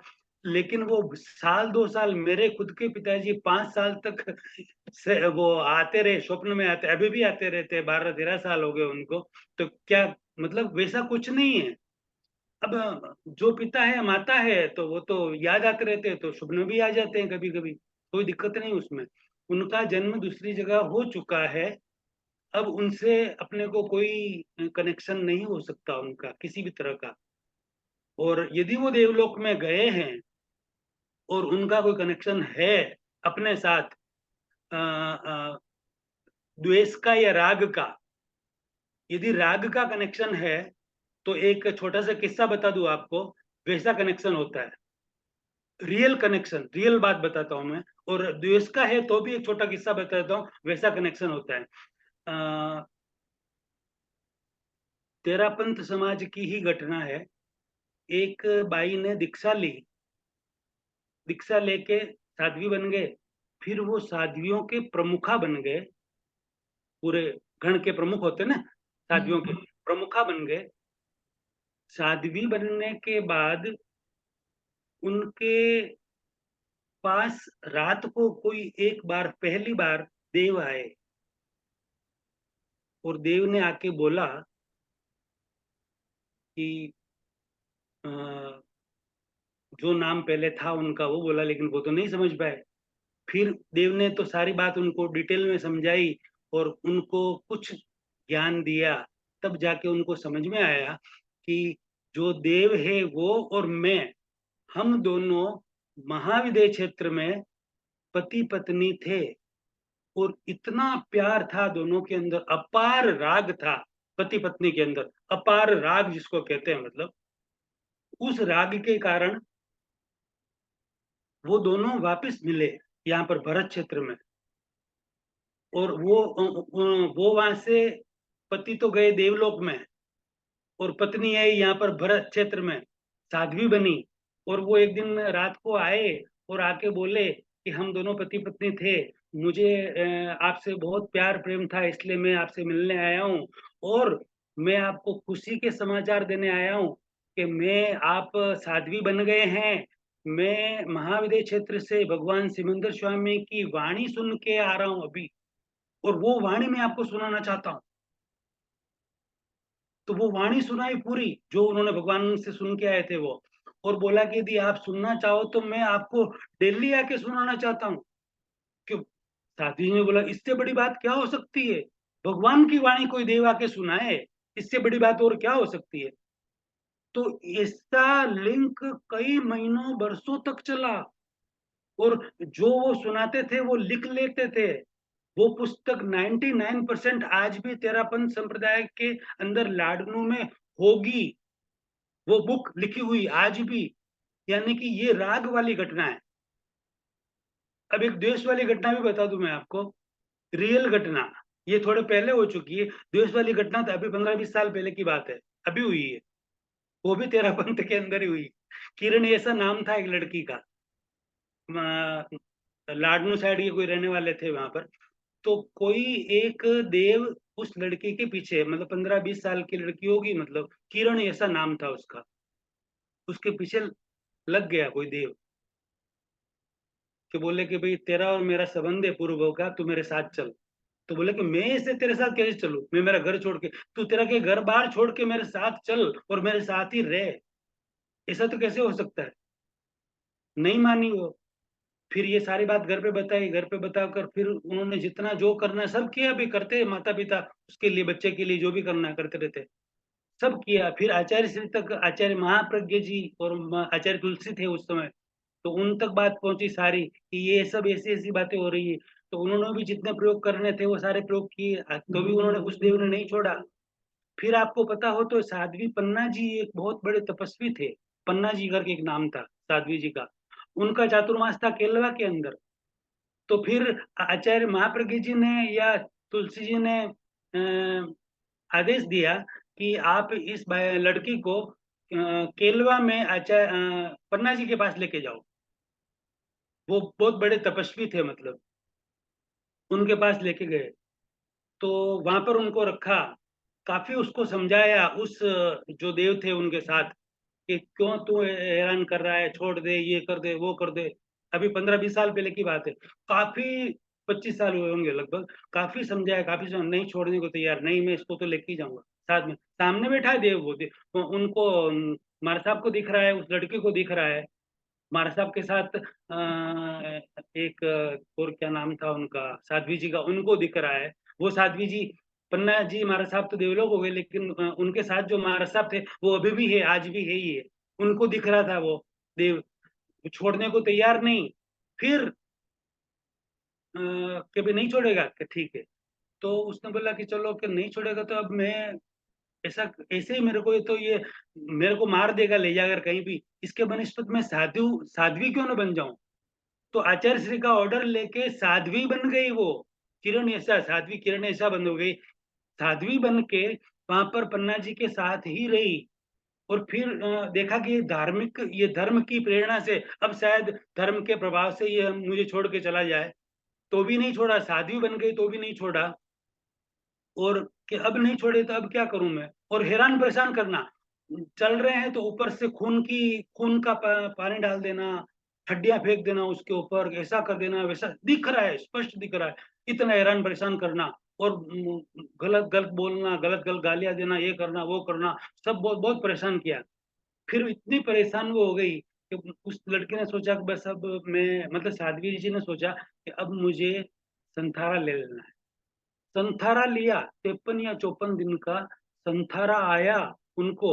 और लास्ट 3 दिन बचे थे संथारा पूरा होने में, तब वो देव छोड़ के गया, और उनका संथारा हुआ और वो देवलोक गए। ये द्वेष वाली घटना है, राग की भी होती है, द्वेष की भी होती है। मतलब देव देवता में कोई दिक्कत नहीं है, उनके मानने में भी कोई दिक्कत नहीं है, कहां पर कोई भी स्थापित है, क्षेत्रपाल जी है या भैरव जी है या नाकोड़ा भैरव जी है, माणिभद्र वीर जी है, या कहीं भी है कोई भी, वो सब देवता है, 100% है, हमें मानना ही है उनको। लेकिन लोगों के कहने से नहीं मानना है उनको, मूर्त मतलब अदृश्य रूप में उनको, उन देवताओं को नमस्कार करना है, और उनसे सिर्फ यही मांगना है कि मुझे मोक्ष मार्ग में आगे बढ़ने के लिए मेरे मार्ग में कोई रुकावट न आए, विघ्न न आए, अंतराय न आए, वैसा आप सुरक्षा कवच प्रदान करने की कृपा बरसाओ, बस इतना ही मांगना है। बाकी कोई किसी को कुछ दे या ले नहीं सकता, सब अपने अपने नसीब से होता है, सब कुछ जो कुछ भी होता है वो। आप कोई प्रश्न हो तो आप जरा। बहुत ही इंफॉर्मेटिव, यानी कहते हैं ना, हम जितने सारे सेशन सुनते हैं उससे कुछ मीनू हटके दी, सेशन हमारे साथ हो रहे हैं। हाँ सुमन, बोलिए। अरे एक ऐसा क्वेश्चन था कि अंकल जी, जैसे वो अपने में वो बाबूजी आते हैं, वो आते हैं, तो ये सब रियल होता है? कोई बोलते हैं कि इनको मतलब जो आते हैं वो साक्षात ये बताते हैं, जैसे अपने घर में किसको, किसके दादाजी ऑफ है तो वो पधारने लग गए, किसके मतलब बॉडी में आते हैं, वो पूर्वज अपन जो मानते हैं उनको, तो वो होता है रियल में, तो उनका मानना चाहिए। मेरे हिसाब से तो नहीं होता है। और यदि आप थोड़ा सा स्ट्रांग होके बिना डरे जो भी उनके अंदर आए हैं तो उनकी आप थोड़ी एग्जाम ले सकते हैं। मतलब पर्चा हाँ कहते हैं, अपने मारवाड़ियों में पर्चा कहते हैं कि पर्चा ले लो। फिर वो बोलेंगे तू मेरा पर्चा लेगा क्या? हाँ मुझे पर्चा लेना है। पहले आप बताओ तो खरी कौन हो क्या हो। तो ऐसे ऐसे आप पर्चे ले लो उनसे, और उस पर्चे में यदि वो खरे उतरे तो अपने को मानने में क्या दिक्कत है? पर्चे में खरे तो उतरने चाहिए ना कम से कम, सीधी बात है। पर वो बोलते इस तरह है कि मतलब इतना डरा देते हैं, और इन केस भगवान नहीं करे वो घटना अपने साथ मतलब भूले भटके हो भी गई कुछ, तो मतलब अपने में ये हो जाता है, नहीं बोला ही था पहले ही बोला था बाबूजी, नहीं माना नहीं सुना तो ये होना ही है, ये करना ही। अभी रिसेंटली जैसे मेरे फैमिली में मेरे अंकल वगैरह सब जन मेरे डैडी और चार तीन अंकल सब मानते हैं पूर्वज, मतलब राती जगह देना ये वो सब कुछ करते। एक अंकल जो है मेरे, जो वो सिर्फ तेरापंथी अपने महाराज बस, उनके अलावा के कुछ नहीं मानते, जो है अपने महाराज है बाकी कुछ नहीं, तो वो कोई राती जगह में किसमें आते ही नहीं है। तो अभी वो थोड़े से उनको दुखी है, इनकेस उनके ऑपरेशन हुए, ये है पैसे पानी हर चीज से। तो अभी मेरे फैमिली में यही बात होती है कि देख ये नहीं मानते ना इसलिए ये है। और लेकिन हम लोग जो यंगस्टर है ना, हम लोग सब ऐसा है कि वो अंकल राइट है कि अच्छा मानना नहीं चाहिए, पर अपने डैडी दूसरे अंकल मानते नहीं है। तो अभी ये चीज हमको थोड़ी सी वो होती कि क्या करे, मतलब वो अंकल इतने दुखी है और ये बाकी सब टचवुड सब अच्छे हैं। तो मेरे अंकल लोग पापा लोग ये बोलते हैं कि देख वो नहीं मानता है ना इसलिए वो दुखी है, उसको बोलते हैं राती जगह में आया कर, दिया भराया कर, सब मिलते हैं वो ही नहीं आता है। ऐसा तो ये चीज थोड़ा सा क्वेश्चन मार्क हो जाता है कि क्या करना चाहिए। मेरे मतलब मैंने तो आपको पहले ही बताया कि भाई ऐसा कुछ होता नहीं है। और जिसको जो मानते हैं या नहीं मानते हैं, हम हिंदू है, जैन भी है, तो हम तो बहुत कुछ मानते हैं। लक्ष्मी जी को भी मानते हैं। ईसाई और मुस्लिम लक्ष्मी जी को नहीं मानते हैं, तो भी उनके यहाँ लक्ष्मी जी तो पधारती है ना। Yes yes. बस इतनी बात में सब कुछ आ गया। बिल्कुल नहीं मानते वो तो। एक्चुअली राइट हमारा राइट। जो जो थॉट प्रोसेस, जो हमारे हमारे जो विचार चल रहे हैं, अगर हम उसको स्ट्रांग होकर पकड़ ले, जैसे मैंने कहा ना कि भाई अगर आप मेरे पूर्वज हो या अगर आप मेरा सही के लिए मेरा साथ देना चाहते हो तो हम भी मानने को तैयार है। आप अभी का भी, क्योंकि क्या होता है कि जो देखा है कि जो ज्यादा मानते हैं ना, कभी कभी उनको ही ज्यादा प्रॉब्लम होती है। एक ही घर में समझो चार लोग हैं, राइट है, और ये राइट है एक्चुअली। एक एक ऐसा पर्सन है जिसको कोई फर्क नहीं पड़ता है, तुम लोटो दो, उनको कुछ भी नहीं होता है। और जो ज्यादा मानते हैं ना, वो हर पल पल में लोट लोट के बीमार होते हैं। ये मैंने कहीं कितनी जगह देखा है। तो कहीं ना कहीं हमें स्ट्रांग होना पड़ेगा, क्योंकि हम स्ट्रांग होंगे तो आगे की जनरेशन इस चीज को समझ पाएगी, नहीं तो वो हमें मूर्ख गिनेगी कि हमारी जनरेशन हमको क्या दे के गई। बिल्कुल सही कह रहे हैं आप मीनाक्षी जी, बिल्कुल सही कहा आपने। क्योंकि ये सब टॉपिक्स ऐसे हैं जो शायद हम कभी फैमिली में साथ में बैठकर बात करें तो भी हमें चुप कर दिया जाता है कि भाई आपको नहीं समझ में आता है, आप चुप रहो, आप साइड में हो जाओ। लेकिन ये इसलिए इम्पोर्टेंट है क्योंकि कहीं ना कहीं ये हमारी आने वाली पीढ़ी पर जबरदस्ती का सौदा नहीं हो जाए। जैसे आज घर में अगर ये चीजें हो रही है, जो भी 10 दिए लगा रहे हैं, 15 दिए लगा रहे हैं, जो भी लगा रहे हैं, किसी किसी घर में एक दिन में रेगुलर 8 8 10 10 दिए लग रहे हैं, इतनी अगरबत्तियां हो रही, जो भी हो रहा है वो उनकी मान्यता है, मैं किसी के लिए कुछ नहीं बोल रही हूँ। बट वो टू बी कंटिन्यू नहीं होना चाहिए। अगर मैं लगा रही हूँ दिया तो ये मेरे तक है। बस आगे वाली ठीक। मेरी जनरेशन अगर वो मानेगी तो करो, नहीं तो नहीं करो। ये सोचकर, क्योंकि अगर हम भगवान को क्या बोलते हैं, हम तो हमेशा आपके दिया करेंगे, हमने कमिटमेंट दे दिया। अब मैंने क्या किया, वो कमिटमेंट मेरे बच्चे पे डाल दिया, भाई मैंने बोला हुआ है, मैं नहीं हूं, अब तू कर। तो कहीं ना कहीं ये जबरदस्ती वाला खेल हो जाता है। अगर उसकी जिज्ञासा होगी, अगर उसका कहते हैं ना कर्मयोग आत्मयोग जो भी खुलेगा सब होगा, तो वो अपने आप मन से करेगा जो भी चीज करेगा। और 10 नहीं, एक ही दिया अगर वो मन से लग जाए तो बहुत बड़ी बात है। किसी को खुश करना है, भगवान भगवान के पास सब कुछ है ना, उनको दिया चाहिए ना धूप चाहिए ना कुछ चाहिए। बस उनको एक सच्ची भक्ति चाहिए हमसे कि भाई जो भी आप दे रहे हो वो शुद्ध हो, कम से कम किसी को दिखाने के लिए नहीं। अब एक बात मैं बताना चाह रहा हूँ। जो वीतराग भगवान होते हैं, वीतराग यानी कि जिनमें राग नहीं होता और द्वेष नहीं होता, उनको कुछ नहीं चाहिए हमसे। क्योंकि उनमें राग भी नहीं है, राग हो तो चाहिए ना। और उनमें द्वेष नहीं है तो वो कुछ हमारा बिगाड़ भी नहीं सकते, अच्छा भी नहीं कर सकते, कुछ भी नहीं कर सकते। जो भगवान हमारे हो चुके हैं वो हमारा अच्छा बुरा कुछ नहीं कर सकते। सिर्फ हम उनका नाम लेंगे तो हमारी पुण्य नहीं बढ़ेगी। और दूसरे जो देवी देवता है वो हमें आशीर्वाद ही देंगे, हम उनका नाम लेंगे तो कोई तकलीफ नहीं उसमें। हमें मतलब कहीं भी फंसने की, कहीं डरने की बिल्कुल जरूरत नहीं है, बिल्कुल जरूरत नहीं है। हाँ, क्योंकि और हमारी जो शक्ति है वो हमारे साथ है, कहीं ना कहीं हम कहीं अकेले है ही नहीं। पहली बात तो कि जो हमारा कहते हैं ना अपनी हायर सेल्फ, जो हमारा आंतरिक, हमारे जैसे मामा जी ने हमें बताया था कि हर एक इंसान में, हर एक जीव में एक शुद्ध आत्मा होती है। तो वो शुद्ध आत्मा हमसे कभी कोई गलत काम नहीं करवाएगी। तो नहीं करवाएगी इसका मतलब वो हमें हमेशा इशारा जरूर देगी कि भाई आप यहाँ पे रुक जाओ, आप ये गलत कर रहे हो। जैसे कोई डायबिटीज वाला है, वो अगर मिठाई को देख रहा है तो अंदर से एक आवाज जरूर आएगी, भाई तुझे नहीं खानी। हाँ जो फिर भी लेकिन जो अंदर से जो आवाज दे रहा है वो कहीं ना कहीं हमारा बॉडीगार्ड, हमारा जो बोलते हैं ना, जो भी हमारे लिए है, वो हमें रक्षक हमारे साथ है। बट उसको भी इग्नोर करके अगर हम खा रहे तो हमारी गलती है। मुझे बीपी की प्रॉब्लम है, मुझे पता है कि मुझे ये सारी चीजें नहीं खानी, अगर मैं खा रहा हूँ तो भी अंदर से, कभी अगर आपने महसूस की होगी तो अंदर से हमको एक इशारा मिलता है, आपको ये खाना है, ये नहीं खाना है। हर चीज के लिए, हर चीज के लिए आप कहीं जा रहे हो, आपको एक अंदर से लगेगा कि नहीं, मेरे को बाहर जाना चाहिए या नहीं चाहिए, आज मेरा काम होगा या नहीं होगा। अगर आप अपने अंदर सब आंसर खोजना शुरू करोगे तो सारे जवाब मिलते जाएंगे, फिर हमें किसी के पास जाने की जरूरत ही नहीं। सही तो बात। कहते हैं ना, पूरे जवाबों का खजाना सिर्फ और सिर्फ हमारे अंदर है, बाहर कुछ नहीं है। बिल्कुल है, बिल्कुल है। तो और और भी किसी को कोई क्वेश्चन है? अपने मेरा है में क्वेश्चन। अपने जैसे अभी डेली पूजा करना, जैसे अभी हमारा है नियम डेली पूजा करने जाना, तो अभी कैसे बच्चे जाते नहीं आजकल, तो उनको जबरदस्ती भेजते नहीं, जाके पूजा करके आओ, पूजा करे, तो ये करना चाहिए। नहीं, जबरदस्ती नहीं करना चाहिए, उनको सिर्फ समझाना चाहिए कि हमें हाँ पूजा क्यों करनी है, हम पूजा क्यों करते हैं, और भगवान क्या होते हैं, पहले तो ये समझाना चाहिए उनको अच्छी तरह से। और पूजा क्यों करते हैं, पूजा करने से क्या फायदा है, ये थोड़ा सा हम उनको अच्छी तरह से समझाएंगे ना तो वो जरूर हमारे साथ आएंगे। तो उनको वो बोले भी नहीं चलो आप ऐसा करो, पूजा मत करना, आप वहां आके खड़े तो रहो, मतलब कुछ कंसेशन दो उनको थोड़ा सा, थोड़ा सा, कि भाई आप खड़े रहो तो धीरे धीरे आएंगे, खड़े रहेंगे, फिर आपको पूजा करते हुए देख के फिर वो भी करने लग जाएंगे। कोई दिक्कत नहीं, करनी चाहिए पूजा, जाना ही चाहिए।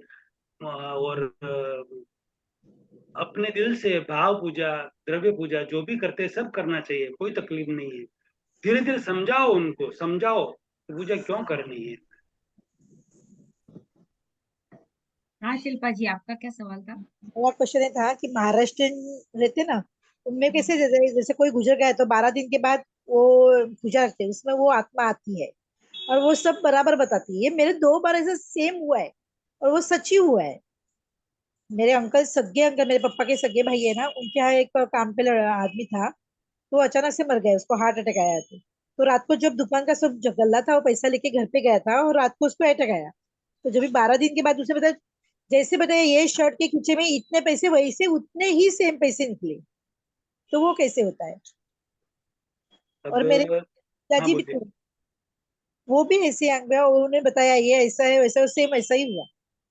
उधर ही वो चीज मिलती है, वही सेम बताया वो रहता है। तो वो कैसे होता है? वो आते हैं मतलब सच में कि क्या है? अब एक चीज, जैसे अभी आपके लिए मैं खुद 50 चीजें बता दूं, उसमें से 2-3 चीजें तो हो ही जाएगी। यदि सिद्धांत तो ये है कि भाई एक चीज कोई देवी देवता ने बताई है तो दूसरी वो बताते हैं या 10 और बताते हैं तो वो सब होनी चाहिए। सिद्धांत ये है, देव बता रहे हैं यानी कि सब होनी ही चाहिए। तो एक चीज बताई तो उनको 2-4 चीजें और पूछ के देख लीजिए, वो सारी होती है तो अपन सोचेंगे कि भाई इनमें कोई देव है या नहीं है, या कैसे है और क्या कर रहे हैं। बाकी तो बाकी सेम 99% तो ऐसा होता है हाँ, शिल्पा जी, 99% तो सिर्फ ओनली फॉर खाली दिखावा है, और अपनी उपस्थिति वहां दर्ज कराना है कि हाँ मैं हूं कहीं। और सबसे बड़ी बात, ऐसे व्यक्तियों को जो चमत्कार करते हैं या जिनके शरीर में कोई देवी देवता आते हैं, उनको अ, शांत करने के लिए सबसे अच्छा रास्ता है तो वो ये है रास्ता कि उनका आधार खींच लो, आप सपोर्ट खींच लो। यानी कि जैसे आप 50 व्यक्ति बैठे हैं, 100 व्यक्ति, और अचानक में किसी को कुछ आ गया, तो वो वहां पर वो 100 व्यक्ति गोल कुंडा बना के उधर खड़े रह जाएंगे, ये करेंगे, पानी लाएंगे, लो ये पियो, लो दूध पियो, कोई अगरबत्ती लगाएगा, कोई क्या करेगा, कोई क्या करेगा। कुछ नहीं करना है, तुम जो काम कर रहे हो वहीं बैठे रहो आराम से, और उनके सामने भी मत देखो। फिर वो यूं यूं देखेंगे कोई मेरे को देख रहा है, जितना ज्यादा देखोगे उतना वो ज्यादा उछल कूद करेंगे, और कुछ नहीं है। सपोर्ट खींचो उनसे, सामने ही मत देखो ना, अपने आप शांत हो जाएंगे। ये सबसे बढ़िया तरीका उन सब लोगों को शांत करने का, ऐसे व्यक्तियों को बिल्कुल नहीं देखना। कोई कितना भी चिल्लाए, कितना भी रोए, कितना भी आगे पीछे करे या उठा पटक करे, करने दो 10 मिनट 15 मिनट, वो थकेगा, अपने आप शांत हो जाएगा। क्या है तो फिर वो उन्होंने और सेम ये पैसे कौन से खींचे में कहाँ पे रखे हैं वो कैसे बता दिए? एक ही बार बताया ना। हाँ, तो एक ही बार पूजा थी ना, तभी पूजा में आके बाद में तो उस आत्मा को मुक्ति मिलती है उनके इधर से, 12 दिन का पूजा रहता है ना वो।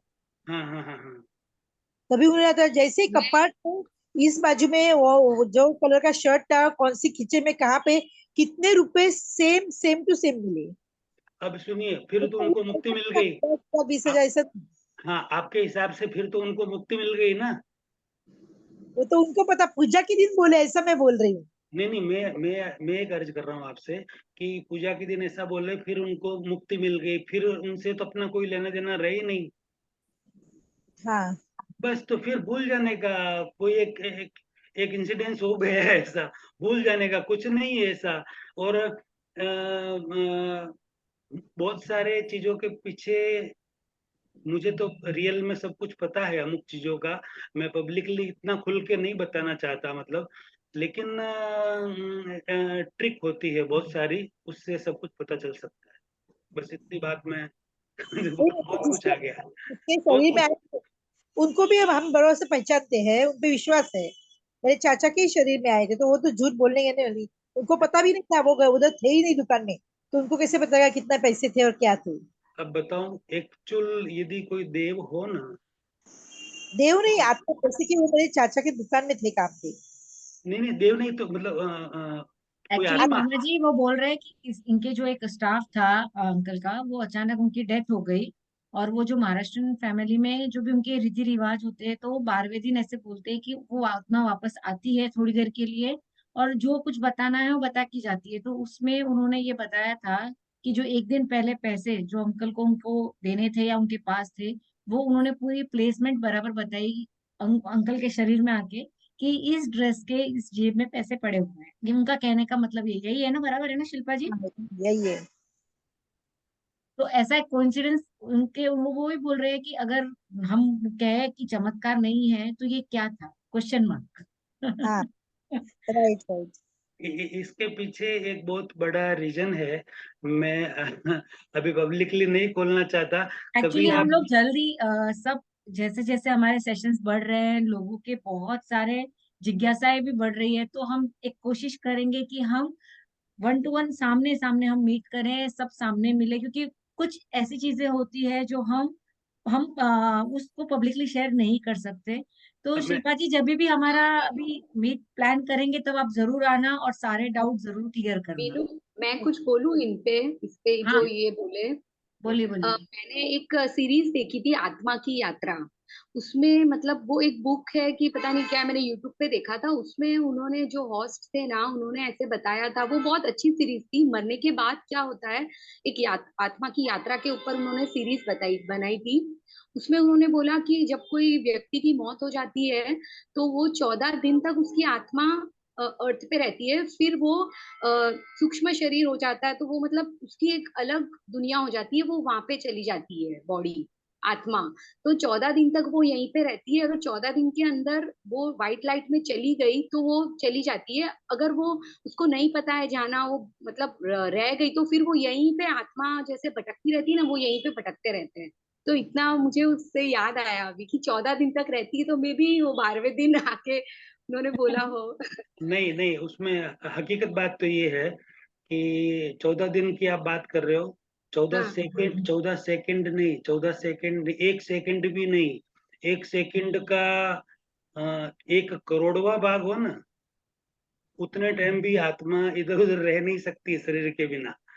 यानी कि एक जब आत्मा किसी व्यक्ति से निकलती है, उसके अंदर कार्बन कार्बन शरीर और तेजस शरीर साथ में रहता है। तो वो आत्मा, कार्बन शरीर, तेजस शरीर, आत्मा पूरे ब्रह्मांड में फैल सकती है। उसकी उतनी शक्ति है, कहीं भी जा सकती है, वो कहीं भी कितनी बड़ी हो सकती भी है। तो अगले भव के लिए जो बॉडी उनको मिलनी है, ये सब ऑटोमेटिक होता है सारा सब कुछ। उस बॉडी तक वो लंबी होती है आत्मा, जब निकलनी होती तब। एक पैर इधर जहां से निकलना और एक पैर उधर, जिस गर्भ में उसको एंटर होना है, एक उधर। और लास्ट में आपने देखा हो तो कभी हॉस्पिटल में जो लास्ट में जो एकदम जी निकलने को होता है, मतलब जान निकलने, तो उस समय हाँ एक दो जो बाकी है वो पूरा कर रहे हैं, क्योंकि आगे वो जगह तैयार बस वो आगे जगह तैयार हुई, इतना लंबे हुए और ये आगे जगह तैयार। अच्छा, कनेक्शन कंप्लीट है और वहां तैयार, और यहाँ से छुट्टी और एंटर। कहीं कोई रुकावट बीच में नहीं है, कहीं कुछ भी नहीं है, बिल्कुल नहीं है। और एक इतने स्पीड में ये सब कुछ होता है। उसका एक छोटा सा एग्जांपल आपको बता दूं मैं। अपने जैन धर्म के अंदर समय करके एक टाइम का पैमाना है, टाइम का समय करके। वो समय इतना सूक्ष्म है कि उसको डिवाइड नहीं कर सकते। डिवाइड ही कहते हैं ना उसको, हम्म डिवाइड नहीं कर सकते, इतना सूक्ष्म है। और वो समय भगवान को दिखता है, मतलब तीर्थंकरों को भी, केवलियों को वो चीज दिखती है, बाकी किसी को नहीं दिखती है वो चीज। बाकी और किसी को दिख भी नहीं सकती है, इतनी सूक्ष्म चीज। उतने समय में ही आत्मा एक शरीर से दूसरे शरीर में चली जाती है। बाकी किसी किसी आत्मा को 2 समय लगता है, किसी को 2.5 या 3, बस। समय, सिर्फ समय, और कुछ नहीं। और किसी का कोई सवाल, क्योंकि और समय का जो अंकल काटा जो बहुत है। किसी के शरीर में ऐसा बोलते हैं वो बाबूजी आया ये आया, तो वो होते क्या चीज है एक्चुअली, कि मतलब वो हाँ क्या होता है वो सब जो बोलते हैं कि इसके मम्मी आए इसके दादाजी आए किसको पप्पा आए, मतलब समथिंग समथिंग फैमिली में आते, तो वो होता क्या चीज है। मामा जी, कभी कभी पूनम पे तो ऐसा होता है कि समझो कि घर में 100 मेंबर्स है ना, तो 40 लोग लौट रहे हैं। सही बात है। मेरे खुद ने भी देखा है, ऐसा होता है, होता है। अपनों में ऐसा बहुत सारा कुछ होता है, लेकिन ये सब देख देख कर ही यहाँ पर, यहाँ तक आए हैं अपन। तो अभी इनको मतलब धीरे धीरे कम करने की जरूरत है। और ऐसे जो देवी देवता आते हैं ना, अभी आप ने जिन्होंने भी, मुझे नाम का पता नहीं है, प्रश्न पूछा है, तो आप उनको थोड़ा सपोर्ट देना बंद कीजिए, जिनको भी आते हो। सपोर्ट यानी कि उनके आगे पीछे घूमना, उनको पानी पिलाना, नारियल वगैरह वो करना, अगरबत्ती जलाना, दिया करना, ये करना कि हाँ आए हैं वो दूध पियो, ये करो, वो कुछ भी नहीं करना है। जो आए आने दो, वो अपने आप चले जाएंगे। जो आए वो सपोर्ट नहीं देना उनको ना। अपने घर वाले पूरा गोल कुंडा बना के उनके आसपास बैठना है, कुछ भी नहीं करना है। सपोर्ट मत दो, अपने आप चले जाएंगे जो भी आए वो। और कोई नहीं आए हैं, वो थोड़ी देर में कंटाल के वो बंद हो जाएंगे अपने आप ही। कोई नहीं आए, कुछ नहीं है। सवाल तो हमारे खत्म होने वाले नहीं है, और समय का काटा बहुत फास्ट चल रहा है, और बहुत अच्छा हमें सब एक दूसरे के साथ जब हम डिस्कस करते हैं, एक दूसरे की जब प्रॉब्लम समझने की कोशिश करते हैं, तो ऐसी बहुत सारी चीजें निकल कर बाहर आती है। तो हमारे सेशंस, हमारा सीजन तो शुरू है और नए नए टॉपिक के साथ हम लोग जुड़ते रहेंगे। फिर भी किसी को भी इसके रिलेटेड अगर कोई भी क्वेश्चन है तो आप मुझे या मामा जी को पर्सनली कर सकते हैं।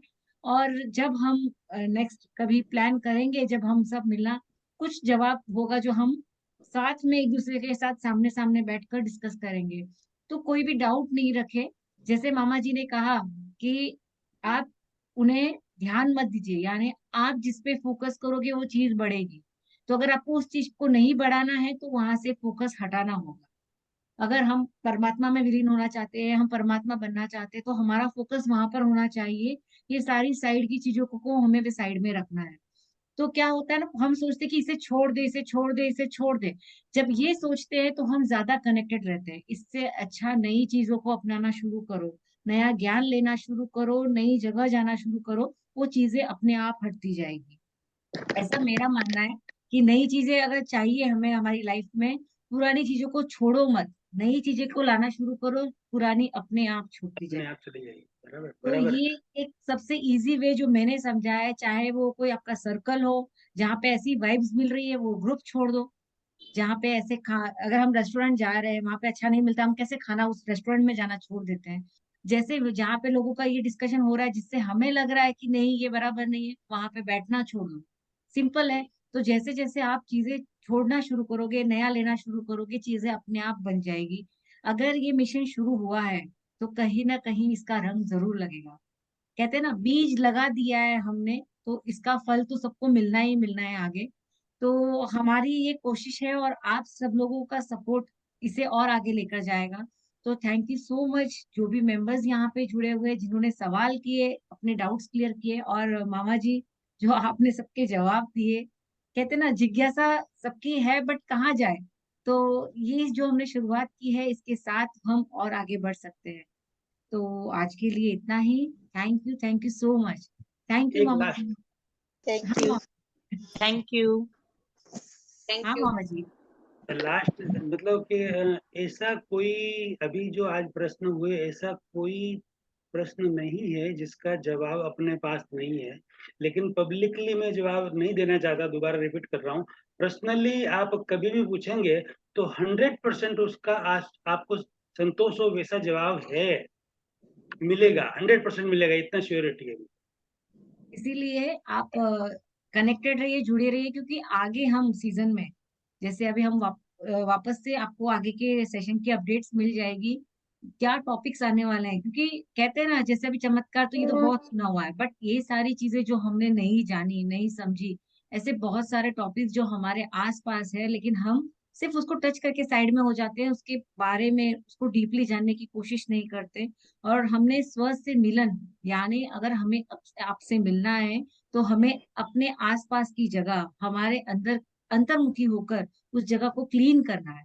तो ये सारी चीजें जो हमने बिठा कर रखी है, बोलते हैं ना, एक अपना वार्डरोब में जितना डस्टबिन लगा कर रखा है उसे निकालना पड़ेगा।